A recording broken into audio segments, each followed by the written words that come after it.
Atlanta or Houston than they are in New York. James, we're just seeing pictures of the President, the First Lady and Theresa May and her husband inside Downing Street earlier. They didn't shake hands, or at least there were a few handshakes, but not between the President and the Prime Minister in Downing Street. Do you think that's significant?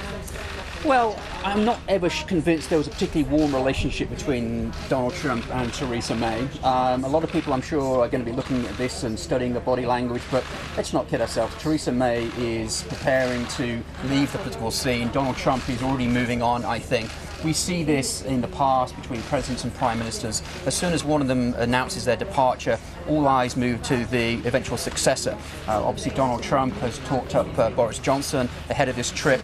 It's going to be interesting to see how that develops in terms of a relationship, certainly. But I think that it's in both the United States' interests and Great Britain's interests for that relationship to continue, just as was being discussed both from a political point of view as well as from a business point of view. So, I mean, you're saying obviously it's the office, not the personalities that matter. Ben, when it comes to trade, though, how important are personalities?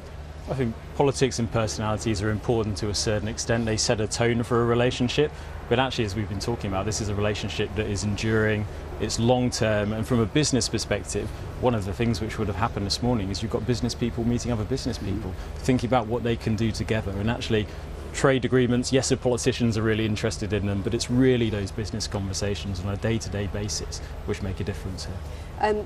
James, is it unfortunate, the timing, the fact that it is at the tail end of a premiership here, and so the direct talks between those two leaders are founded on the fact that they're not going to be it's not going to be an enduring relationship? Yeah, it's incredible, isn't it? If you think about it, when